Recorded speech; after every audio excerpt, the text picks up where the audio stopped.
أشهد أن لا إله إلا الله وحده لا شريك له وأشهد أن محمدا عبده ورسوله أما بعد فأعوذ بالله من الشيطان الرجيم بسم الله الرحمن الرحيم الحمد لله رب العالمين الرحمن الرحيم مالك يوم الدين إياك نعبد وإياك نستعين اهدنا الصراط المستقيم صراط الذين أنعمت عليهم غير المغضوب عليهم ولا الضالين. Germany ജലസയ്ക്ക് മുമ്പ് തിരുനബി സല്ലല്ലാഹു അലൈഹി വസല്ലമയുടെ ചരിത്രത്തെ സംബന്ധിച്ചാണ് പറഞ്ഞു വന്നിരുന്നത്. അതിൽ ഹദ്റത്ത് ആയിഷയെ സംബന്ധിച്ച ഇഫ്ക് സംഭവത്തെ പറ്റിയും പറഞ്ഞിട്ടുണ്ടായിരുന്നു. അതിനെക്കുറിച്ച് ഹദ്റത്ത് മസീഹ് മൗഊദ് അലൈഹി ഇസ്ലാം പറയുന്നു, മുന്നറിയിപ്പിനെ സംബന്ധിച്ച പ്രവചനങ്ങൾ തൗബ, ഇസ്തിഗ്ഫാർ, ദുആ, സദക്ക തുടങ്ങിയ കാര്യങ്ങളുണ്ടാകുമ്പോൾ അകറ്റുന്നു എന്നത് അള്ളാഹുവിൻ്റെ ചര്യയിൽപ്പെട്ടതാണ്. അതുപോലെ മനുഷ്യനും അള്ളാഹു ഇതേ സ്വഭാവം തന്നെയാണ് പഠിപ്പിച്ചിട്ടുള്ളത്. ഖുർആനിൻ്റെയും ഹദീസിൻ്റെയും വെളിച്ചത്തിൽ മനസ്സിലാക്കാൻ കഴിയുന്ന ഹദ്റത്ത് ആയിഷ റളിയല്ലാഹു തആല അൻഹയെ സംബന്ധിച്ച മുനാഫിക്കീങ്ങൾ തികച്ചും മോശമായി വ്യാജാരോപണം ഉന്നയിച്ചിട്ടുണ്ടായിരുന്നു. അതേപറ്റിയുള്ള ചർച്ചയിൽ ചില ശുദ്ധഗതിക്കാരായ സഹാബാക്കളും ഉൾപ്പെടുകയുണ്ടായി. അതിൽ ഒരു സഹാബി ഹദ്റത്ത് അബൂബക്കർ റളിയല്ലാഹു അൻഹുവിൻ്റെ വീട്ടിൽ നിന്നാണ് 2 നേരം ഭക്ഷണം കഴിച്ചിരുന്നത്. ഹദ്റത്ത് അബൂബക്കർ അദ്ദേഹത്തിൻ്റെ ഈ പിഴവിൽ താക്കീത് എന്ന നിലയ്ക്ക് അദ്ദേഹത്തിൻ്റെ അനാവശ്യ ചെയ്തി കാരണം താൻ ഇനി അദ്ദേഹത്തിന് ഭക്ഷണം കൊടുക്കുന്നതല്ല എന്ന് ശപഥം ചെയ്തിരുന്നു. അതേ തുടർന്ന് വൽ യഅഫു വൽ യസ്ഫഹു അലാ തുഹിബ്ബൂന അൻ യഗ്ഫറല്ലാഹു ലക്കും വല്ലാഹു ഗഫൂറുർ റഹീം എന്ന ആയത്തിറങ്ങി. അപ്പോൾ ഹദ്റത്ത് അബൂബക്കർ തൻ്റെ ശപഥം ഒഴിവാക്കുകയും പഴയതുപോലെ തന്നെ ഭക്ഷണം കൊടുത്തു തുടങ്ങുകയും ചെയ്തു. അതിനെക്കുറിച്ച് ഹദ്റത്ത് മസീഹ് മൗഊദ് അലൈഹി ഇസ്ലാം പറയുന്നു, ഇതിൻ്റെ അടിസ്ഥാനത്തിൽ ഇസ്ലാമിക ധാർമ്മിക ഗുണങ്ങളിൽ ഉൾപ്പെടുന്ന ഒരു കാര്യം എന്തെന്നാൽ, ആരെങ്കിലും മുന്നറിയിപ്പ് എന്ന നിലയ്ക്ക് വല്ല ശപഥവും ചെയ്തിട്ടുണ്ടെങ്കിൽ അത് ഒഴിവാക്കുന്നത് ധാർമ്മിക ഗുണങ്ങളിൽ ഉൾപ്പെടുന്നു. ഉദാഹരണമായി, ആരെങ്കിലും തൻ്റെ സേവകരെ സംബന്ധിച്ച് താൻ തീർച്ചയായും അയാളെ 50 ഭേദ്യം ചെയ്യുമെന്ന് ശപഥം ചെയ്യുകയാണെങ്കിൽ അയാൾ പശ്ചാത്തപിക്കുകയും വിലപിക്കുകയും ചെയ്യുമ്പോൾ മാപ്പ് കൊടുക്കുന്നതാണ് ഇസ്ലാമിൻ്റെ ചര്യ. അങ്ങനെയാകുമ്പോൾ ആ ധാർമ്മിക സ്വഭാവം ദൈവിക സ്വഭാവമായി മാറുന്നു. എന്നാൽ വാഗ്ദാന ലംഘനം അനുവദനീയമല്ല. വാഗ്ദാന ലംഘനം നടത്തുകയാണെങ്കിൽ അതേപ്പറ്റി ചോദ്യം ചെയ്യപ്പെടുന്നതാണ്. അതേസമയം തൻ്റെ താക്കീതുകൾ ഒഴിവാക്കുന്നത് അങ്ങനെയല്ല.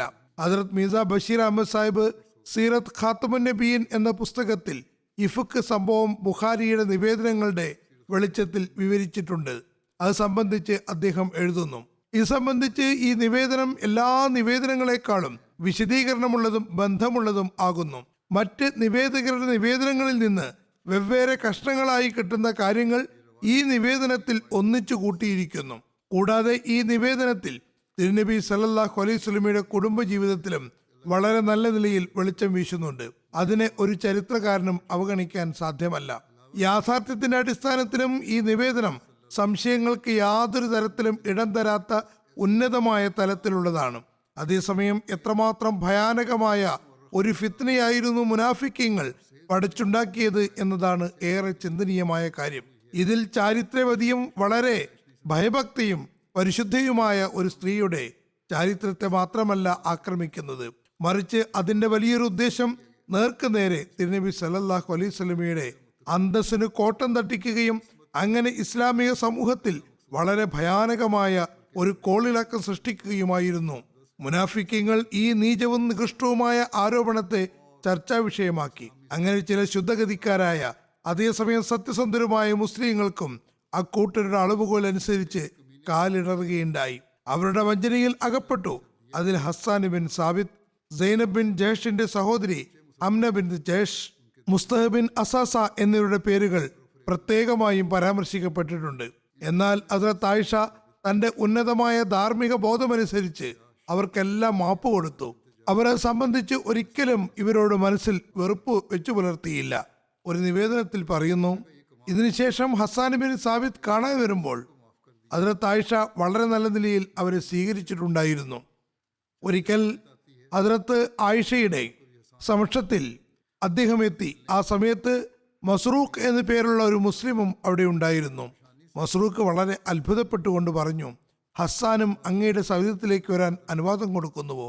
ഹദ്രത്ത് ആയിഷ പറഞ്ഞു, ആ പാവം കണ്ണുകളുടെ കാര്യത്തിൽ മുസീബത്തിലകപ്പെട്ടിരിക്കുന്നു. ഇതൊരു ചെറിയ ശിക്ഷയാണോ? അദ്ദേഹത്തിന് കണ്ണുനീരം വന്നിരുന്നു.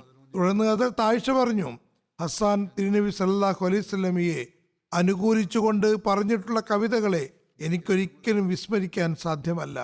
ഹസ്സാന് അനുമതി കൊടുക്കുകയും അദ്ദേഹം അകത്തു വന്നിരിക്കുകയും ചെയ്തു.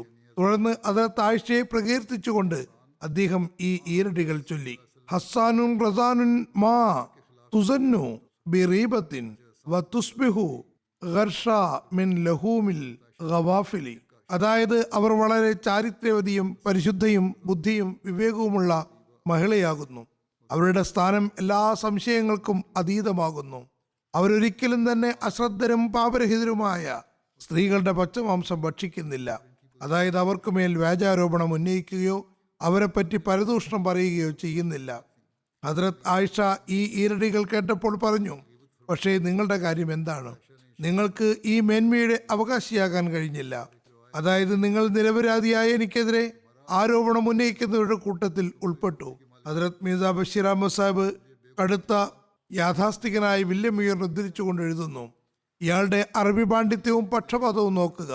ഈ ഈരടിയെ തികച്ചും തെറ്റായ നിലയിലും അറബി ഭാഷാ നിയമങ്ങൾക്ക് വിരുദ്ധമായ രീതിയിലും തർജ്ജമ ചെയ്തുകൊണ്ട് എഴുതുന്നു. ഹസ്സാൻ ആയിഷയുടെ തരണഗാത്രത്തെ വർണ്ണിക്കുകയായിരുന്നു. അപ്പോൾ ഹദ്രത്ത് ആയിഷ വളരെ ദേഷ്യത്തോടു കൂടി അദ്ദേഹത്തിന്റെ തടിച്ച ശരീര പ്രകൃതത്തെ പരിഹസിക്കുകയുണ്ടായി. അദ്ദേഹം എഴുതുന്നു, മ്യൂയർ ഈ കഥയുടെ വിവരണത്തിൽ വേറെയും ഒരുപാട് വ്യക്തമായ അബദ്ധങ്ങൾ കാണിച്ചിട്ടുണ്ട്. ഉദാഹരണമായി സഫ്വാനും ആയിഷയ്ക്കും വഴിയിൽ വെച്ച് സൈന്യത്തിന്റെ അടുത്തെത്താൻ കഴിഞ്ഞില്ലെന്നും പിന്നീട് എല്ലാവരും കാണെ മദീനയിലേക്ക് പ്രവേശിക്കുകയാണ് ഉണ്ടായതെന്നും പറയുന്നു. വാസ്തവത്തിൽ ഇത് തികച്ചും തെറ്റും അടിസ്ഥാനരഹിതവുമായ വിവരണമാണ്. കാരണം ഹദീസുകളിൽ നിന്നും ചരിത്രത്തിൽ നിന്നും വളരെ വ്യക്തമായി മനസ്സിലാകുന്നത് സഫ്വാനും ആയിഷയും ഏതാനും മണിക്കൂറുകൾക്കകം തന്നെ ഇസ്ലാമിക സൈന്യത്തെ കണ്ടുമുട്ടി എന്നാണ്. പക്ഷേ യഥാർത്ഥ ആരോപണത്തെ സംബന്ധിച്ച് മ്യൂയർ ആയിഷയുടെ നിഷ്കളങ്കത്വത്തെയാണ് അംഗീകരിക്കുന്നത് എന്നത് തന്നെ വലിയൊരു കാര്യമാണ്. എഴുതുന്നു, ആയിഷയുടെ നേരത്തെയും പിന്നീടുള്ളതുമായ ജീവിതം വ്യക്തമാക്കുന്നത് അവർ ഈ ആരോപണങ്ങളിൽ നിന്ന് തികച്ചും മുക്തയാകുന്നു എന്നാണ്. അതായത് ബൗദ്ധികമായും പ്രാമാണികമായും ഈ ആരോപണം തികച്ചും തെറ്റും വ്യാജവുമാണ്. എന്തുകൊണ്ടെന്നാൽ ഹദ്രത്ത് ആയിഷ ഇസ്ലാമിക സൈന്യത്തിൽ നിന്ന് പിന്നിലായിപ്പോയി എന്ന യാദൃശ്ചിക സംഭവവും പിന്നീട് സഫ്വാന് കൂടെ മദീനയിൽ എത്തിയെന്നതുമൊഴിച്ചാൽ ആരോപണം ഉന്നയിക്കുന്നവരുടെ കയ്യിൽ യാതൊരു തെളിവുമില്ല. അതായത് അവരുടെ പക്കൽ സാക്ഷ്യങ്ങളോ എന്തെങ്കിലും തെളിവുകളോ ഉണ്ടായിരുന്നില്ല. ആരോപണം തെളിയിക്കപ്പെടുന്നതുവരെയും അതിനൊരിക്കലും തന്നെ സത്യമാണെന്ന് കരുതാനും സാധ്യമല്ല. ജീവിതം മുഴുവനും പരിശുദ്ധിയുടെ സാക്ഷ്യമാകുന്ന ആളുകളുടെ ജീവിതത്തെക്കുറിച്ചാകുമ്പോൾ പ്രത്യേകിച്ചും. പക്ഷേ മുസ്ലിങ്ങളെ കൂടുതൽ തൃപ്തിപ്പെടുത്തുന്നതിനും മേലിൽ ഇത്തരം കാര്യങ്ങളിൽ പൊതുവായ ഒരു തത്വമുണ്ടാക്കുന്നതിനും വേണ്ടി ദൈവിക വെളിപാട് ഇറങ്ങുകയും അത് ഈ ആരോപണത്തെ മുച്ചൂടും വ്യാജമാണെന്ന് പ്രഖ്യാപിക്കുകയും ഹദ്രത്ത് ആയിഷയുടെയും സഫ്വാൻ ബിൻ മുഅത്തലിന്റെയും നിരപരാധിത്വം വ്യക്തമാക്കുകയും ചെയ്തു. മാത്രമല്ല മേലിൽ ഇത്തരത്തിലുള്ള സംഭവങ്ങളെ സംബന്ധിച്ച് പൊതുവായ ഒരു നിയമം ലോകത്തിനു മുന്നിൽ സമർപ്പിക്കുകയുമുണ്ടായി. അത് വ്യക്തികളുടെ അന്തസ്സിനെയും സമൂഹത്തിന്റെ സമാധാനത്തെയും മതത്തിന്റെ ധാർമ്മികാവസ്ഥയെയും സംരക്ഷിക്കുന്നതിന് വലിയ തോതിൽ നിമിത്തമാവുകയും ചെയ്യുന്നു. ആരോപണത്തിന്റെ കാരണത്തെ വിവരിച്ചുകൊണ്ട് ഹസ്രത്ത് മുസ്ലിം മൗദ് റളിയല്ലാഹു അൻഹു പറയുന്നു, നമ്മൾ നോക്കേണ്ട ഒരു സംഗതിയുണ്ട്. ഹസ്രത്ത് ആയിഷയ്ക്ക് മേൽ ആരോപണം ഉന്നയിച്ചവരുടെ യഥാർത്ഥ ലക്ഷ്യം എന്തായിരുന്നു? അതിന്റെ കാരണം ഒരിക്കലും തന്നെ അവർക്ക് ഹസ്രത്ത് ആയിഷയോടുള്ള എന്തെങ്കിലും ശത്രുതയായിരുന്നില്ല. രാഷ്ട്രീയത്തിലോ വ്യവഹാരങ്ങളിലോ സ്ഥാനമാനങ്ങളിലോ സാമ്പത്തിക വിതരണത്തിലോ യുദ്ധങ്ങളിലോ എതിരാളികളായ സമൂഹങ്ങളെ ആക്രമിക്കുന്നതിലോ ഭരണകാര്യങ്ങളിലോ ധനകാര്യത്തിലോ ഒന്നും ഇടപെടാതെ വീട്ടിലിരിക്കുന്ന ഒരു സ്ത്രീയോട് അവർക്ക് വെറുപ്പുണ്ടാകേണ്ട കാര്യമെന്താണ്? അതായത് ഈ വക കാര്യങ്ങൾ ഒന്നുമായും അവർക്ക് യാതൊരു ബന്ധവുമില്ല. എന്നിരിക്കെ ഹദ്റത്ത് ആയിഷയോട് നേർക്ക് നേരെ അവർക്ക് വെറുപ്പുണ്ടാകാൻ യാതൊരു കാരണവുമില്ല. ഈ ആരോപണത്തിന് രണ്ട് കാരണങ്ങളാകാനേ തരമുള്ളൂ. ഒന്നുകിൽ ഈ ആരോപണം സത്യമായിരിക്കണം. നൗസുബില്ല, അത് ഒരു വിശ്വാസിക്ക് ഒരു നിമിഷ നേരത്തേക്ക് പോലും അംഗീകരിക്കാൻ സാധ്യമല്ല. പ്രത്യേകിച്ചും അള്ളാഹു വാനലോകത്ത് നിന്ന് തന്നെ ഈ ദുരാരോപണത്തിന് മുനയൊടിച്ചിരിക്കുന്നു. രണ്ട്, ഈ ആരോപണം മറ്റ് ചില വ്യക്തികൾക്ക് കോട്ടം തട്ടിക്കാനാകാനേ നിവൃത്തിയുള്ളൂ. ഇനി നമ്മൾ ചിന്തിക്കേണ്ടത് അത് ആരൊക്കെയാണ് എന്നാണ്. ആർക്കൊക്കെ ദുഷ്പേരുണ്ടാക്കിയാലാണ് മുനാഫിക്കീങ്ങളുടെ നേതാക്കന്മാർക്ക് പ്രയോജനമുണ്ടാകുന്നത് എന്നും ഇത് മുഖേന മുനാഫിക്കീങ്ങൾ ഏതെല്ലാം ആളുകളോടുള്ള തങ്ങളുടെ ശത്രുതയാണ് തീർക്കുന്നതെന്നും നോക്കാം. ഹദ്റത്ത് ആയിഷയ്ക്കെതിരിലുള്ള ഈ ആരോപണം കൊണ്ട് രണ്ട് ആളുകൾക്ക് നേരെയുള്ള വിദ്വേഷമാണ് അവർ പുറത്തെടുക്കുന്നതെന്ന് ഒരു ചെറിയ ബുദ്ധി കൊണ്ട് തന്നെ നമുക്ക് മനസ്സിലാക്കാൻ കഴിയും. ഒന്ന്, നബി സല്ലല്ലാഹു അലൈഹി വസല്ലമിനെതിരിൽ, രണ്ടാമത്തെ ഹദ്റത്ത് അബൂബക്കറിനെതിരെ. അവർ ഒരാളുടെ ഭാര്യയും മറ്റൊരാളുടെ മകളുമായിരുന്നു. ഈ രണ്ട് വ്യക്തിത്വങ്ങൾക്കും ദുഷ്പേരുണ്ടാക്കുകയാണെങ്കിൽ രാഷ്ട്രീയപരമായി ശത്രുത കാരണത്താലും ചില ആളുകൾക്ക് പ്രയോജനമുണ്ടാകാൻ സാധ്യതയുണ്ട്. അഥവാ മറ്റു ചിലരുടെ ഉദ്ദേശങ്ങൾ ഇവരെ മോശക്കാരാക്കുന്നതുമായി ബന്ധപ്പെട്ടിരിക്കുന്നു. അതല്ലാതെ നേർക്കുനേരെ ഹദ്റത്ത് ആയിഷയെ മോശക്കാരിയാക്കി ചിത്രീകരിക്കുന്നതിൽ ആർക്കും ഒരു താല്പര്യവും ഉണ്ടാകാനിടയില്ല. കൂടി വന്നാൽ അവരുടെ കൂടെയുള്ള മറ്റ് ഭാര്യമാർക്ക് താല്പര്യമുണ്ടാകാം. അതായത് അവരോടൊപ്പമുള്ള ഇതര ഭാര്യമാർക്ക് അതുമായി ബന്ധമുണ്ടാകാം. അങ്ങനെ നബി സല്ലല്ലാഹു അലൈഹി വസല്ലമയുടെ ദൃഷ്ടിയിൽ ആയിഷയുടെ സ്ഥാനം താഴ്ത്തിക്കെട്ടി തങ്ങളുടെ മേന്മ സ്ഥാപിക്കാൻ ആഗ്രഹമുണ്ടാകാം. അതുകൊണ്ട് അതിൽ ഭാഗഭാക്കായത് ആയിരിക്കാം. പക്ഷേ ചരിത്രം സാക്ഷി നൽകുന്നത് ഹദ്റത്ത് ആയിഷയുടെ കൂടെ ഉണ്ടായിരുന്ന ഭാര്യമാർക്ക് ഇതിൽ യാതൊരു പങ്കും ഇല്ലായിരുന്നു എന്നാണ്. മറിച്ച് ഹദ്റത്ത് ആയിഷ തന്നെ പറയുന്നു, തിരുനബി സല്ലല്ലാഹു അലൈഹി വസല്ലമയുടെ ഭാര്യമാരിൽ സൈനബിനെയാണ് ഞാൻ എതിരാളിയായി മനസ്സിലാക്കിയിരുന്നത്. അവരല്ലാതെ മറ്റൊരു ഭാര്യയെയും എൻ്റെ എതിരാളിയായി ഞാൻ കരുതിയിരുന്നില്ല. കാരണം അവർ മാത്രമാണ് കൂടുതലായി സംസാരിച്ചിരുന്നത്. പക്ഷേ ഹദ്റത്ത് ആയിഷ പറയുന്നു, എനിക്ക് ഇക്കാര്യത്തിൽ സൈനബിനോടുള്ള കടപ്പാട് വിസ്മരിക്കാൻ സാധ്യമല്ല. എനിക്ക് മേൽ ആരോപണമുണ്ടായപ്പോൾ ഏറ്റവും ശക്തമായി ആരോപണത്തെ എതിർത്തത് സൈനബ് തന്നെയായിരുന്നു. ആർക്കെങ്കിലും വിരോധമുണ്ടാകുമായിരുന്നുവെങ്കിൽ അത് അവരുടെ കൂടെയുള്ള ഭാര്യമാർക്കാകാനേ തരമുള്ളൂ. അവർക്ക് താല്പര്യമുണ്ടായിരുന്നുവെങ്കിൽ അതിൽ ഭാഗവാക്കാകാമായിരുന്നു. അങ്ങനെ നബി സല്ലല്ലാഹു അലൈഹി വസല്ലമയുടെ ദൃഷ്ടിയിൽ ഹദ്റത്ത് ആയിഷയെ മോശക്കാരിയായി ചിത്രീകരിച്ച് തങ്ങളുടെ അന്തസ്സ് ഉയർത്തിക്കാണിക്കാമായിരുന്നു. മറ്റുള്ളവർക്ക് തങ്ങളുടെ അന്തസ്സ് പ്രകടിപ്പിക്കാമായിരുന്നു. എന്നാൽ ചരിത്രം പറയുന്നു, അവർ ആരും തന്നെ ഈ കാര്യത്തിൽ ഇടപെട്ടിട്ടില്ല. മാത്രമല്ല മറ്റു ഭാര്യമാരോട് ഹദ്റത്ത് ആയിഷയെ സംബന്ധിച്ച് ചോദിച്ചപ്പോൾ അവർ നല്ല വാക്കുകളല്ലാതെ പറയുകയും ചെയ്തിട്ടില്ല. ചുരുക്കത്തിൽ പുരുഷന്മാർക്ക് സ്ത്രീകളോട് നേരിട്ട് വൈരാഗ്യം ഉണ്ടാകേണ്ട കാര്യമൊന്നുമില്ല. ഒന്നുകിൽ നബി സല്ലല്ലാഹു അലൈഹി വസല്ലമയോടുള്ള വെറുപ്പ് കൊണ്ടായിരിക്കും ഈ ആരോപണം ഉന്നയിച്ചിട്ടുണ്ടാവുക. അതല്ലെങ്കിൽ ഹദ്റത്ത് അബൂബക്കറിനോടുള്ള വെറുപ്പായിരിക്കും കാരണം. നബി സല്ലല്ലാഹു അലൈഹി വസല്ലമയ്ക്കുണ്ടായിരുന്ന സ്ഥാനം ആരോപണം ഉന്നയിക്കുന്ന ആർക്കും തന്നെ തട്ടിപ്പറിക്കാൻ സാധ്യമല്ല.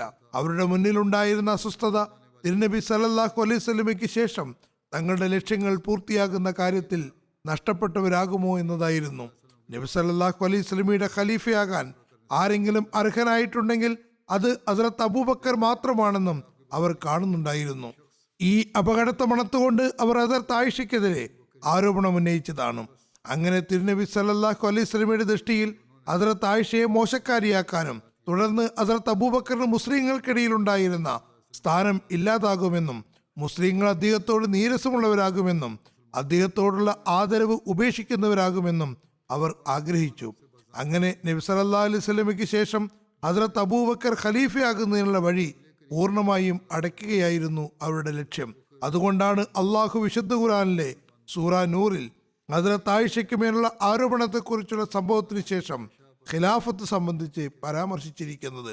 ഹദീസുകളിൽ നിന്ന് വ്യക്തമായി മനസ്സിലാകുന്നത് സഹാബാക്കൾ പരസ്പരം സംസാരിക്കുമ്പോൾ നബി സല്ലല്ലാഹു അലൈഹി വസല്ലമയ്ക്ക് ശേഷം മറ്റാർക്കെങ്കിലും അവരുടെ ഇടയിൽ സ്ഥാനമുണ്ടായിരുന്നുവെങ്കിൽ അത് ഹസ്രത്ത് അബൂബക്കറിന്റെ സ്ഥാനമായിരുന്നു.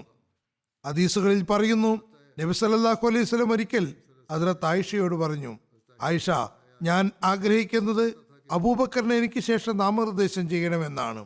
പക്ഷേ അള്ളാഹുവും വിശ്വാസികളും അദ്ദേഹത്തെ അല്ലാതെ മറ്റാരുടെ കാര്യത്തിലും തൃപ്തിപ്പെടുകയില്ലെന്ന് എനിക്കറിയാം. അതായത് ഹസരത്ത് അബൂബക്കറിനെ തന്നെ തിരഞ്ഞെടുക്കുന്നതാണ്.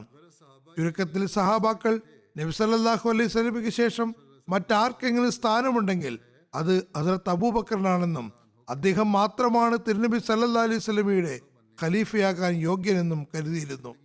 മക്ക ജീവിതകാലത്ത് ഭരണത്തെക്കുറിച്ചോ സംവിധാനത്തെക്കുറിച്ചോ പ്രശ്നം തന്നെ ഉദിക്കുന്നുണ്ടായിരുന്നില്ല. എന്നാൽ മദീനയിൽ നബി സല്ലല്ലാഹു അലൈഹി വസല്ലം വന്നപ്പോൾ ഭരണം സ്ഥാപിതമായി. സ്വാഭാവികമായും മുനാഫിക്കീങ്ങളുടെ ഹൃദയത്തിൽ ഒരു ചോദ്യം ഉടലെടുത്തു.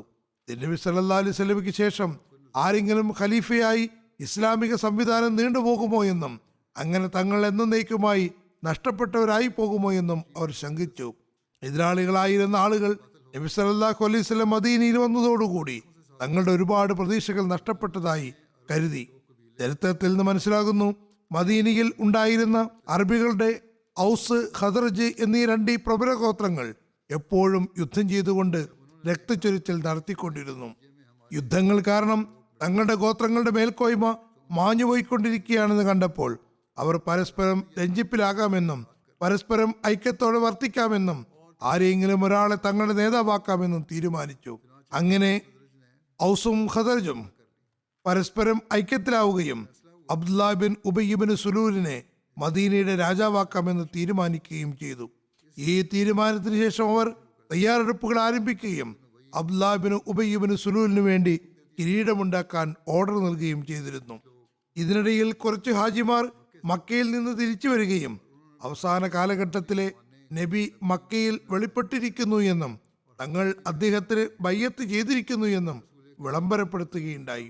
അപ്പോൾ തിരുനബി സല്ലല്ലാഹു അലൈഹി വസല്ലമയുടെ വാദത്തെ സംബന്ധിച്ച് കിംവദന്തികൾ പരന്നു തുടങ്ങിയിരുന്നു. ഏതാനും ദിവസങ്ങൾക്ക് ശേഷം ജനങ്ങൾ മക്കയിലെത്തി തങ്ങളുടെ ശിക്ഷണത്തിനും പ്രചാരണത്തിനും ഒരു മുഅല്ലിമിനെ അയക്കാൻ അപേക്ഷിച്ചു.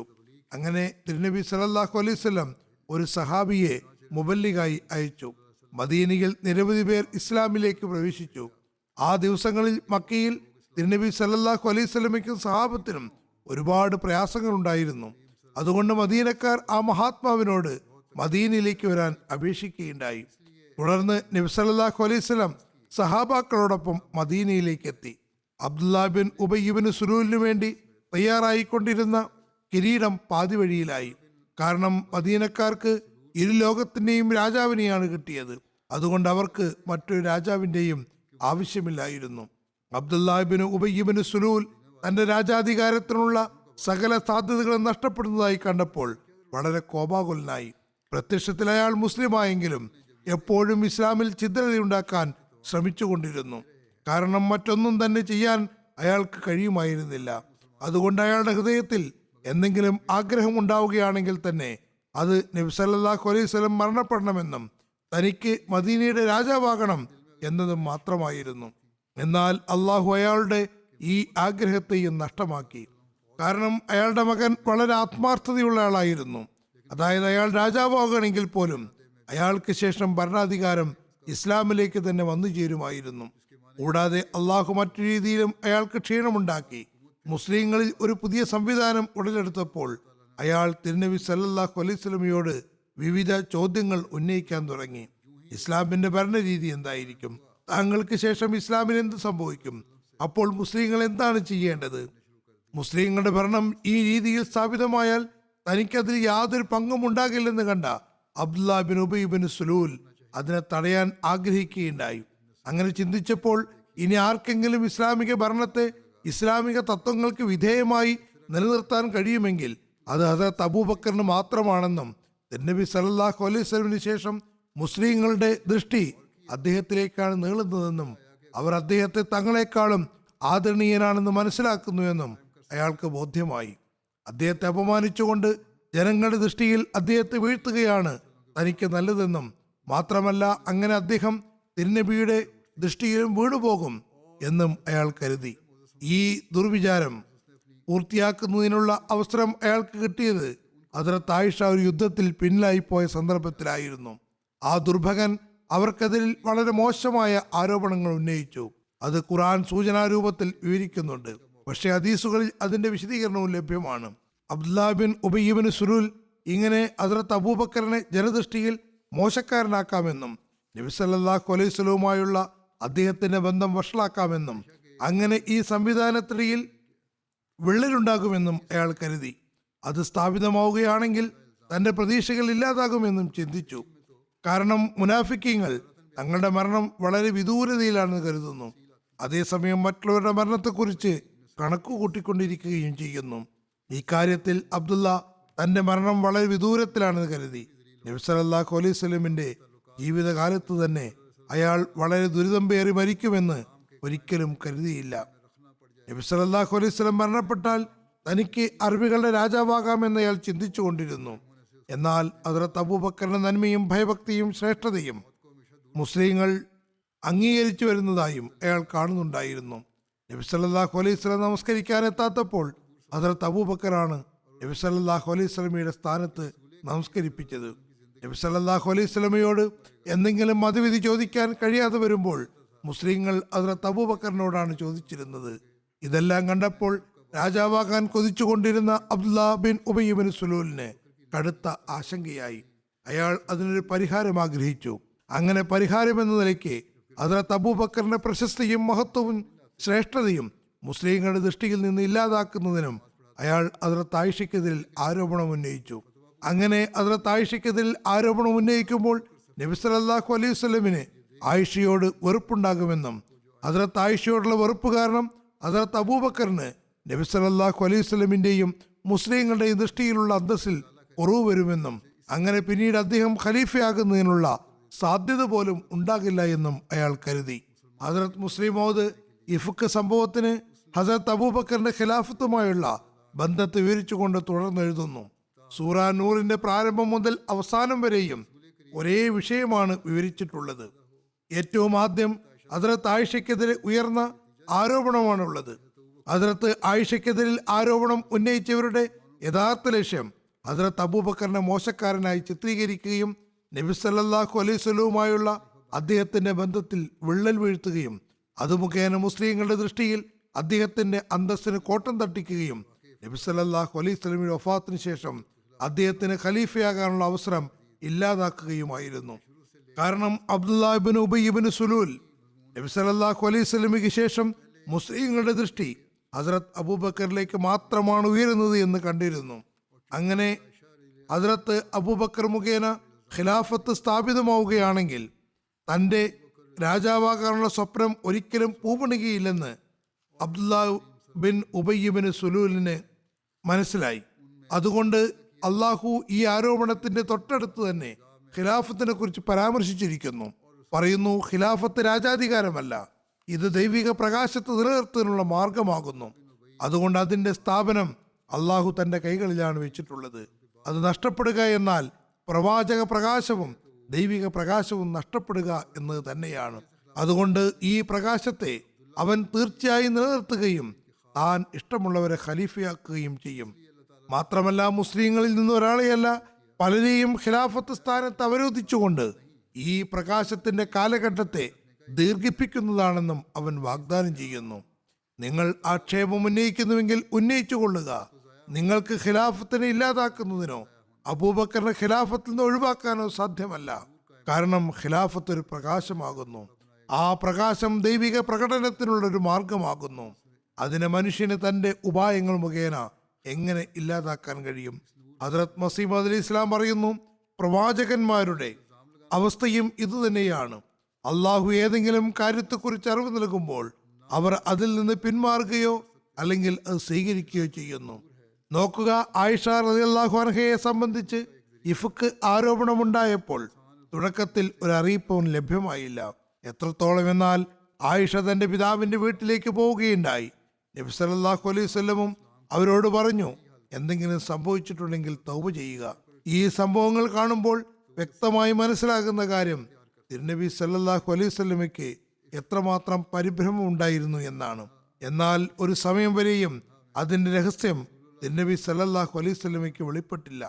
പക്ഷേ അള്ളാഹു തന്നെ നിരപരാധിത്വം വ്യക്തമാക്കിക്കൊണ്ട് പറഞ്ഞു, അൽ ഖബീസാത്തു ലിൽ ഖബീസീന വൽ ഖബീസൂന ലിൽ ഖബീസാത്ത് വത്തയ്യിബാത്തു ലിത്തയ്യിബീന വത്തയ്യിബൂന ലിത്തയ്യിബാത്ത്.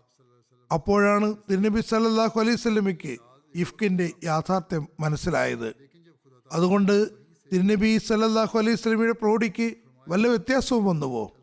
ഒരിക്കലുമില്ല. ഇത്തരത്തിൽ സംശയിക്കുന്നവർ പോലും അക്രമിയും ദൈവാഭിമുഖ്യമില്ലാത്തവനുമാണ്. തങ്ങൾ അദൃശ്യകാര്യങ്ങൾ അറിയുന്നവരാണെന്ന് നബി സല്ലല്ലാഹു അലൈഹി വസല്ലമോ ഇതര പ്രവാചകന്മാരോ വാദിച്ചിട്ടില്ല. അദൃശ്യകാര്യങ്ങൾ അറിയുക എന്നത് അള്ളാഹുവിന്റെ പ്രൗഢിയാകുന്നു. ഇവ പ്രവാചകചര്യയെക്കുറിച്ച് അറിവുള്ളവരും ബോധവാന്മാരുമാണെങ്കിൽ ഇത്തരത്തിലുള്ള ആരോപണങ്ങൾ ഉന്നയിക്കുന്നതല്ല. തിരുനബി സല്ലല്ലാഹു അലൈഹി വസല്ലമയ്ക്ക് മേൽ ആരോപണം ഉന്നയിക്കുന്നവർക്ക് വായടപ്പൻ മറുപടിയാണ് അദ്ദേഹം നൽകിയത്. നബി സല്ലല്ലാഹു അലൈഹി വസല്ലം ഔസ് ഖദറജ് ഗോത്രങ്ങൾക്കിടയിൽ സന്ധി ഉണ്ടാക്കിയത് സംബന്ധിച്ചും പരാമർശമുണ്ട്. അവർക്കിടയിൽ വളരെയേറെ വെറുപ്പുണ്ടായിരുന്നു. ഒരു നിവേദനത്തിൽ പറയുന്നു, റസൂലുള്ളാഹി സ്വല്ലല്ലാഹു അലൈഹി വസല്ലം കുറച്ച് ദിവസത്തിന് ശേഷം ഹദ്റത്ത് സഅദ് ബിൻ മുആദിന്റെ കൈപിടിച്ചു. ഏതാനും സഹാബാക്കളോടൊപ്പം അദ്ദേഹത്തെയും കൂട്ടി ഹദ്റത്ത് സഅദ് ബിൻ ഉബാദയുടെ അടുക്കലെത്തി. അവിടെ കുറച്ചു നേരം സംസാരിച്ചിരുന്നു. ഹദ്റത്ത് സഅദ് ബിൻ ഉബാദ ഭക്ഷണം നൽകുകയും നബി സല്ലല്ലാഹു അലൈഹി വസല്ലമും സഅദ് ബിൻ മുആദും സഹാബാക്കളും അതിൽ നിന്ന് ഭക്ഷിക്കുകയും ചെയ്തു. പിന്നെ തിരിച്ചു പോരുകയുമുണ്ടായി. അതിനുശേഷം കുറച്ച് ദിവസങ്ങൾ കഴിഞ്ഞപ്പോൾ ഹദ്റത്ത് സഅദ് ബിൻ ഉബാദയുടെ കൈപിടിച്ചു. ഏതാനും സഹാബാക്കളോടൊപ്പം അദ്ദേഹത്തെയും കൂട്ടി ഇത്തവണ നബി സല്ലല്ലാഹു അലൈഹി വസല്ലം ഹദ്റത്ത് സഅദ് ബിൻ മുആദിന്റെ അടുത്തെത്തി. അവിടെ കുറച്ചു സമയം സംസാരിച്ചിരുന്നു. ഹദ്റത്ത് സഅദ് ബിൻ മുആദ് ഭക്ഷണം നൽകുകയും നബി സല്ലല്ലാഹു അലൈഹി വസല്ലമും ഹദ്റത്ത് സഅദ് ബിൻ ഉബാദയും സഹാബാക്കളോടൊപ്പം അതിൽ നിന്ന് ഭക്ഷിക്കുകയും ചെയ്തു. പിന്നെ തിരിച്ചുപോയി. ഇങ്ങനെ ഹൃദയങ്ങളിൽ പരസ്പരം ഉണ്ടായിരുന്ന പക കറ്റുകയും ഇല്ലാതാക്കുകയുമായിരുന്നു ലക്ഷ്യം. ഒരിക്കൽ ഒരാളെ കൂട്ടി രണ്ടാമത്തെ ആളുടെ വീട്ടിലും പിന്നെ രണ്ടാമത്തെ ആളെ കൂട്ടി ആദ്യത്തെ ആളുടെ വീട്ടിലും പോയി. അങ്ങനെ വെറുപ്പുകളെ പരസ്പരം ഇല്ലാതാക്കി അവിടെ പരസ്പരം ഭക്ഷണം കഴിച്ചു, പരസ്പരം ഭക്ഷണം കൊടുത്തു, പരസ്പരമുള്ള വെറുപ്പ് അകലുകയും ചെയ്തു. ഇതും പരസ്പര സ്നേഹബന്ധമുണ്ടാക്കാനും സന്ധി ചെയ്യിപ്പിക്കാനുമുള്ള നബി സല്ലല്ലാഹു അലൈഹി വസല്ലമിന്റെ ഉപായമായിരുന്നു. നിവേദനങ്ങളിൽ ആരോപണം ഉന്നയിക്കുന്നവരുടെ എണ്ണം വ്യത്യസ്തമായാണ് വിവരിക്കപ്പെട്ടിട്ടുള്ളത്. ഹദ്റത്ത് ഇബ്നു അബ്ബാസിന്റെ നിവേദനത്തിൽ ഹദ്റത്ത് ആയിഷയ്ക്ക് മേൽ ആരോപണം ഉന്നയിച്ചവർ 3 പേരാണെന്ന് പറയുന്നു. ഹദ്റത്ത് ഇബ്നു അബ്ബാസിന്റെ മറ്റൊരു നിവേദനത്തിൽ ആരോപണം ഉന്നയിച്ചവരുടെ എണ്ണം 3 മുതൽ 10 വരെയാണെന്ന് പറയുന്നുണ്ട്. ഇബ്നു ഐന അവരുടെ എണ്ണം 40 ആണെന്ന് എഴുതിയിരിക്കുന്നു. മുജാഹിദ് 15 എണ്ണമാണെന്ന് വിവരിക്കുന്നു. ഇഫ്ക് സംഭവത്തിൽ ഉൾപ്പെട്ടിട്ടുള്ളവർക്കുള്ള ശിക്ഷയെ സംബന്ധിച്ചും പറയുന്നുണ്ട്. സുനൻ അബൂദാവൂദിലുള്ള ഒരു നിവേദനത്തിൽ പറയുന്നു, നബി സല്ലല്ലാഹു അലൈഹി വസല്ലം 2 പുരുഷന്മാർക്കും ഒരു സ്ത്രീക്കും അവർ അപവാദം ആരോപിച്ചതിനാൽ ശിക്ഷ വിധിക്കുകയുണ്ടായി. ഇവർ ഹസ്സാൻ ബിൻ സാബിത്തും മസ്തഹ് ബിൻ അസാസയുമായിരുന്നു. സ്ത്രീ ഹംന ബിൻ ജഹഷായിരുന്നു എന്ന് ആളുകൾ പറയുന്നതായി സഫീലി പറയുന്നു. അല്ലാമ മാവർദി പറയുന്നു, ഇഫ്ക് ആരോപണം ഉന്നയിച്ചവരുടെ ശിക്ഷയെ സംബന്ധിച്ച് അഭിപ്രായ വ്യത്യാസമുണ്ട്. ഒരു നിവേദനമനുസരിച്ച് നബി സല്ലല്ലാഹു അലൈഹി വസല്ലം ആർക്കും ശിക്ഷ നൽകിയിട്ടില്ല. മറ്റൊരു നിവേദനത്തിൽ പറയുന്നു, നബി സല്ലല്ലാഹു അലൈഹി വസല്ലം അബ്ദുല്ലാഹി ബിൻ ഉബയ്യിനും മസ്തഹ് ബിൻ അസാസയ്ക്കും ഹസ്സാൻ ബിൻ സാബിത്തിനും ഹംന ബിൻ ജഹഷിനും ചാട്ടയടി നൽകുകയുണ്ടായി. ഇമാം ഖുർത്തുബി പറയുന്നു, കൂടുതൽ പ്രസിദ്ധവും ഉലമാക്കൾക്കിടയിൽ അറിയപ്പെടുന്നതും ഹസ്സാൻ, മസ്തഹ്, ഹംന എന്നിവർക്ക് ചാട്ടയടി കൊടുത്തുവെന്നും എന്നാൽ ഇബ്നു ഉബയ്യിന് ചാട്ടയടി കൊടുത്തതായി പരാമർശമില്ല എന്നുമാണ്. ഹദ്റത്ത് മുസ്ലിമോദ് ഒരു ഖുത്ബയിൽ ഇത് സംബന്ധിച്ച് പറയുന്നു, ഹദ്റത്ത് ആയിഷയ്ക്ക് മേൽ ആരോപണം ഉന്നയിച്ചത് കാരണം 3 ആളുകൾക്ക് ചാട്ടവാറടി കൊടുത്തിരുന്നു. അതിലൊന്ന് ഹസ്സാൻ ബിൻ സാബിത്തായിരുന്നു. ഇദ്ദേഹം നബി സല്ലല്ലാഹു അലൈഹി വസല്ലമിന്റെ കവിയായിരുന്നു. മറ്റൊന്ന് ആയിഷയുടെ പിതൃവ്യനായ മസ്താഹ്. ഇദ്ദേഹം ഹദ്റത്ത് അബൂബക്കറിന്റെ എളാമയുടെ മകനാകുന്നു. വളരെ ദരിദ്രനായ വ്യക്തിയായതിനാൽ അബൂബക്കറിന്റെ വീട്ടിൽ തന്നെയാണ് കഴിഞ്ഞിരുന്നത്. അവിടെ തന്നെയായിരുന്നു ഭക്ഷണവും. അദ്ദേഹം തന്നെയാണ് വസ്ത്രം കൊടുത്തിരുന്നതും. മറ്റൊരു സ്ത്രീയെ സംബന്ധിച്ചും പറയുന്നു, ഇവർ 3 പേർക്കും ആണ് ശിക്ഷ കൊടുത്തിരുന്നത്. ഹദ്റത്ത് മുസ്ലിം മൗദ് റളിയല്ലാഹു അൻഹു സൂറ നൂറിലെ 36-ാമത്തെ ആയത്തിനുള്ള വിശദീകരണത്തിൽ എഴുതുന്നു, ഇബ്നു സുലൂലിന് ചാട്ടവാറടി കിട്ടിയതിനെ പറ്റി അദ്ദേഹം പറയുന്നുണ്ട്. എഴുതുന്നു, ലിക്കുല്ലി ഇമ്രയിൻ മിൻഹും മക്തസബ മിനൽ ഇസ്മ. ഈ ആരോപണം ഉന്നയിച്ചവരിൽ ഓരോരുത്തർക്കും അവർ ഭാഗഭാക്കായതനുസരിച്ചാണ് ശിക്ഷയും കിട്ടിയത്. ആരോപണം ഉന്നയിക്കുന്ന ഉപായം മെനഞ്ഞതിൽ ഭാഗഭാക്കായവർക്ക് 80 അടിയാണ് കൊടുത്തത്. തുടർന്ന് എഴുതുന്നു, വല്ലദീ തവല്ല കിബ്റഹു മിൻഹും ലഹു അദാബുൻ അദീം. പക്ഷേ ഇവരിൽ ഏറ്റവും കൂടുതൽ ദ്രോഹിയായ ഒരാൾ ഉണ്ടായിരുന്നു. എല്ലാ ഫിത്നകളുടെയും കേന്ദ്രം അയാളായിരുന്നു. അതായത് അബ്ദുല്ലാ ഇബ്നു ഉബയ്യ് ഇബ്നു സുലൂൽ. ഇയാൾക്ക് ചാട്ടയടി കൊടുക്കുക മാത്രമല്ല, നാം തന്നെ അയാൾക്ക് ശിക്ഷ നൽകുന്നതുമാണ്. ഈ മുന്നറിയിപ്പ് പ്രകാരം അയാൾക്ക് ചാട്ടവാറടിയും പിന്നെ അള്ളാഹുവിൽ നിന്ന് വേറെയും ശിക്ഷ ലഭിക്കുകയും ചെയ്തു. നബി സല്ലല്ലാഹു അലൈഹി വസല്ലം ജീവിതകാലത്ത് തന്നെ വളരെ പ്രയാസം അനുഭവിച്ചുകൊണ്ട് നശിപ്പിക്കപ്പെടുകയുമുണ്ടായി. ഇവിടെ ഈ കാര്യങ്ങൾ അവസാനിക്കുകയാണ്. ജർമ്മനി ജൽസയെ സംബന്ധിച്ച് പറയുകയാണെങ്കിൽ പങ്കെടുത്തവരിൽ അന്യരായ ആളുകളും ആദ്യമായി പങ്കെടുത്തവരും നല്ല പോസിറ്റീവായിട്ടാണ് പ്രതികരിച്ചത്. വലിയ സന്തോഷം പ്രകടിപ്പിക്കുകയും ചെയ്തു. അന്തരീക്ഷത്തെയും ശ്ലാഘിക്കുകയുണ്ടായി. അതുപോലെ മീഡിയ മുഖേനയും വാർത്തകൾ മുഖേനയും മില്യൺ കണക്കിന് ആളുകളിലേക്ക് അഹമ്മദിയത്തിന്റെ ഇസ്ലാമിന്റെ യഥാർത്ഥ അധ്യാപനങ്ങളുടെ സന്ദേശം എത്തുകയുണ്ടായി. ജൽസ ഈ നിലയ്ക്കും തബ്ലീഗിനുള്ള ഒരു വലിയ മാർഗമാകുന്നു. നമുക്ക് നേരിട്ട് എത്താൻ കഴിയാത്ത ഇടങ്ങളിൽ ഇത് മുഖേന തബ്ലീഗ് എത്തുന്നു, ഇസ്ലാമിന്റെ സന്ദേശം എത്തുന്നു. അള്ളാഹു അതിന്റെ നല്ലതും കാലാധിപത്യവുമായ ഫലങ്ങൾ നൽകുമാറാകട്ടെ. അഹമ്മദികൾക്കും ശരിയായ നിലയിൽ ഫലമെടുക്കാൻ തൗഫീക്ക് നൽകുമാറാകട്ടെ. ദുആകളിലേക്ക് ശ്രദ്ധ ക്ഷണിക്കുകയാണ്. അള്ളാഹു അവന്റെ അനുഗ്രഹങ്ങളുടെ പുതപ്പിൽ എപ്പോഴും നമ്മയും വെക്കുമാറാകട്ടെ. അവസാനം ഒരു മർഹൂമിന്റെ അനുസ്മരണമുണ്ട്. അദ്ദേഹത്തിന് ജനാസ നമസ്കരിക്കുന്നതുമാണ് ഇൻഷാ അല്ലാഹ്. സ്വീഡനിലുള്ള ഇമാം മുഹമ്മദ് ബബ്ലു സാഹിബ് കഴിഞ്ഞ ദിവസം വഫാത്തായി. ഇന്നാ ലില്ലാഹി വ ഇന്നാ ഇലൈഹി റാജിഊൻ. സുഡാൻ ജമാഅത്ത് സദർ അദ്ദേഹത്തെ പറ്റി എഴുതുന്നു. അദ്ദേഹത്തിന്റെ ബയ്യത്ത് സംഭവം ഇങ്ങനെയാണ്. 1966 നൈജീരിയയിൽ നിന്ന് ഒരു അഹമ്മദി ഇമാം ഈസ അബ്ദുല്ല ബിൻ ലെയിൽ സാഹിബ് അദ്ദേഹത്തിന്റെ അടുക്കൽ അതിഥിയായി പോയിരുന്നു. നാട്ടുകാർക്കെല്ലാം തബ്ലീഗ് ചെയ്തു തുടങ്ങി. മർഹൂം ഇമാം മുഹമ്മദ് ബിൻ ബബ്ലുവിന് ഏറ്റവും ആദ്യം ബയ്യത്ത് ചെയ്യാൻ തൗഫീക്ക് ലഭിച്ചു. ഈ ദിവസങ്ങളിൽ കാലത്തിന്റെ ഖലീഫയുമായി കേന്ദ്രത്തിൽ നിന്നുള്ള ബന്ധം സാധ്യമായിരുന്നില്ല. എങ്കിലും ഈ അഹമ്മദികൾ ജമാഅത്തിന്റെ ഉറച്ച വിശ്വാസത്തിൽ നിലകൊണ്ടിരുന്നു. അവർക്ക് ശക്തമായ എതിർപ്പ് നേരിടേണ്ടി വന്നു. ഇമാം മുഹമ്മദ് ബബ്ലു സാഹിബ് അഹമ്മദികൾക്ക് നമസ്കാരത്തിന് ഇമാമത്ത് വഹിച്ചിരുന്നു. അവിടെ അഹമ്മദിയ മസ്ജിദ് പുല്ലും വക്കോലും കൊണ്ടുള്ള ഒരു കൂരയായിരുന്നു. അതിനെ അനഹമ്മദികൾ അഗ്നിക്കിരയാക്കി അഹമ്മദികളെ ഗ്രാമത്തിൽ നിന്ന് പുറത്താക്കുകയും ചെയ്തു. തുടർന്ന് അഹമ്മദികൾ തെക്കുഭാഗത്തേക്ക് പലായനം ചെയ്തു.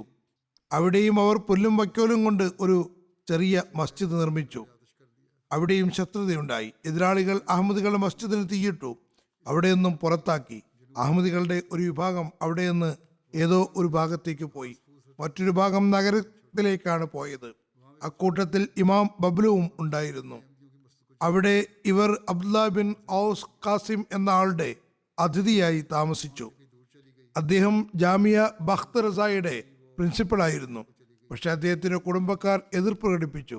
ഈ അഹമ്മദികളെ അവിടെ നിന്നും പുറത്താക്കി. അവിടെ നിന്നും അവർക്ക് പോകേണ്ടതായി വന്നു.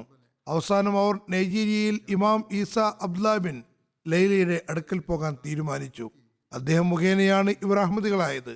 അങ്ങനെ ഈ ദരിദ്രരായ അഹമ്മദികളുടെ സംഘം ഭാര്യ മക്കളെയും കൂട്ടി കഴുതകളിലും മൃഗങ്ങളിലും യാത്ര ചെയ്ത് അധികവും നടന്നുകൊണ്ടും നൈജീരിയയിലേക്ക് നീങ്ങി. അവരുടെ പക്കൽ വഴിച്ചെലവിന് ഒന്നുമുണ്ടായിരുന്നില്ല. വിസയുടെ കടലാസുകളും ഇല്ലായിരുന്നു. ഒരുപാട് പ്രയാസമേറിയ യാത്രയായിരുന്നു. അവരുടെ കയ്യിൽ വിശ്വാസത്തിന്റെ ഒരു വലിയ ഭണ്ഡാരം മാത്രമേ ഉണ്ടായിരുന്നുള്ളൂ. അവർ ഈമാൻ സുരക്ഷിതമാക്കിയിരുന്നു. ഈ ആവേശത്തിൽ അവർ ഹിജ്റത്ത് തുടർന്നുകൊണ്ടേയിരുന്നു. പക്ഷേ തങ്ങളുടെ ദീനിനെ ത്യജിക്കാൻ തയ്യാറായില്ല. അവസാനം അവർ നൈജീരിയയിലെത്തി. അവിടെ ഇമാം ഈസ ബിൻ ലൈൽ സാഹിബിന്റെ അടുക്കൽ 13 വർഷം താമസിച്ചു. അതിനുശേഷം ഇമാം ഈസ സാഹിബ് ഒരു സ്വപ്നത്തിന്റെ അടിസ്ഥാനത്തിൽ അവരോട് തിരിച്ച് സുഡാനിലേക്ക് പോകാൻ ഉപദേശം നൽകി. അതവർക്ക് ഇഷ്ടമായില്ല. ഇമാം സാഹിബ് അവരോട് പറഞ്ഞു, ഇത് നമ്മുടെ റബ്ബിൽ നിന്നുള്ള കൽപ്പനയാകുന്നു. അങ്ങനെ അവർ സുഡാനിലേക്ക് പോകാൻ മനസ്സില്ലാ മനസ്സോടെ തയ്യാറായി. ഇമാം സാഹിബിന് സ്വപ്നത്തിൽ ഇങ്ങനെ പറയപ്പെട്ടു, ഇവർ 3 വർഷത്തിന് ശേഷം പോകുന്നതാണ്.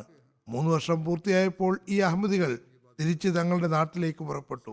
ഏറ്റവും ആദ്യം ഇമാം ബബ്ലു ആണ് തിരിച്ചു പോയത്. സുഡാനിൽ ഇവർ തങ്ങളുടെ ഗ്രാമമായ കനീസയിൽ പോയി താമസിച്ചു. ഇത് 2010 കാര്യമാണ്. ഈ അഹമ്മദികളുടെ സുഡാനിലേക്കുള്ള തിരിച്ചുവരവിന് ശേഷം നൈജീരിയയിൽ ബോക്കോ ഹറാം എന്ന ഒരു സംഘടന ഉണ്ടായി. ഈ സുഡാനി അഹമ്മദികൾ ആ സമയത്ത് നൈജീരിയയിൽ ഉണ്ടായിരുന്നുവെങ്കിൽ ദൗർഭാഗ്യവശാൽ ഈ സംഘടന അവരോട് എങ്ങനെ വർത്തിക്കുമെന്ന് അറിയില്ലായിരുന്നു. ആ സമയത്താണ് അവർക്ക് നൈജീരിയയിൽ നിന്ന് തിരിച്ചു വരുന്നതിൽ എന്തായിരുന്നു ദൈവികമായ യുക്തി എന്ന് മനസ്സിലായത്. ഏതായാലും തിരിച്ചെത്തിയപ്പോൾ അവിടെ ശക്തമായ എതിർപ്പിനെയാണ് നേരിടേണ്ടി വന്നത്. അവരുണ്ടാക്കിയ ചെറിയ പള്ളിയെ അഗ്നിക്കിരയാക്കി, അവരുടെ വീടുകളിൽ ആക്രമണം നടത്തി, അവർക്കെതിരെ കേസുകൾ കൊടുത്തു, അവരെ വീണ്ടും നാട്ടിൽ നിന്ന് പുറത്താക്കി. തുടർന്ന് ഇപ്പോഴുള്ള യുദ്ധം ആരംഭിച്ചു. അത് മുഴുവൻ സുഡാൻ രാജ്യത്തെയും അവസ്ഥകളെയും മോശമായി ബാധിച്ചു. ആരും അവിടെ സുരക്ഷിതരല്ല. ഈ അഹമ്മദികളും സുഡാനിലെ വ്യത്യസ്ത സ്ഥലങ്ങളിലേക്ക് തങ്ങളുടെ ജീവൻ രക്ഷിക്കുന്നതിനും സമാധാനത്തിനും വേണ്ടി ചിതറിപ്പിരിഞ്ഞിരിക്കുന്നു. ഇപ്പോഴും അവർ വിവിധ സ്ഥലങ്ങളിൽ പ്രയാസത്തിലും ദാരിദ്ര്യത്തിലും ജീവിച്ചുകൊണ്ടിരിക്കുന്നു. അള്ളാഹു മർഹൂമിന്റെ സ്ഥാനങ്ങൾ ഉയർത്തുകയും മഗ്ഫിറത്ത് നൽകുകയും ചെയ്യുമാറാകട്ടെ. മറ്റ് അഹമ്മദികളെയും വിശ്വാസത്തിൽ ഉറപ്പിച്ചു നിർത്തുമാറാകട്ടെ. അള്ളാഹു അവരുടെ അവസ്ഥകളെ മാറ്റുമാറാകട്ടെ. ഞാൻ പറഞ്ഞു വന്നതുപോലെ രാജ്യത്ത് പടർന്നിട്ടുള്ള ഫസാദ് അള്ളാഹു എത്രയും പെട്ടെന്ന് അവസാനിപ്പിക്കുമാറാകട്ടെ. അവർക്ക് മേൽ അള്ളാഹു കരുണ ചൊരിയട്ടെ. പരസ്പരം കടമകൾ നിറവേറ്റുന്നവരായി തീരുമാറാകട്ടെ. ഒരു മുസ്ലിമിന് മറ്റൊരു മുസ്ലിം സഹോദരനുള്ള കടമ നിർവഹിക്കാൻ കഴിയുമാറാകട്ടെ. ഇസ്ലാമിക രാജ്യങ്ങളിൽ പടർന്നിട്ടുള്ള ഫസാദുകൾ അള്ളാഹു അകറ്റുമാറാകട്ടെ. അഹമ്മദികൾക്ക് യഥാർത്ഥ രീതിയിൽ സമാധാനത്തോടുകൂടി ജീവിതം കഴിച്ചുകൂട്ടാൻ തൗഫീക്ക് നൽകുമാറാകട്ടെ.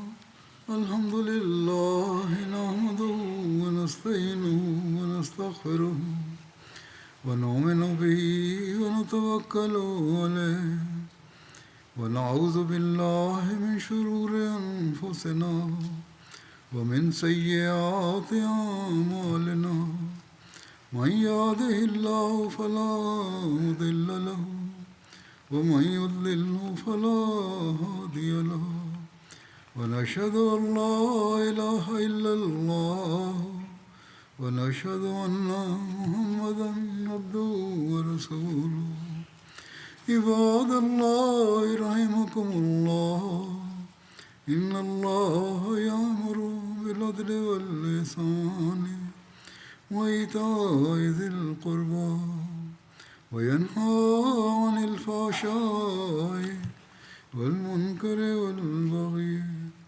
يعظكم لعلكم تذكرون اذكروا الله يذكركم وادعوه يستجب لكم ولذكر الله أكبر.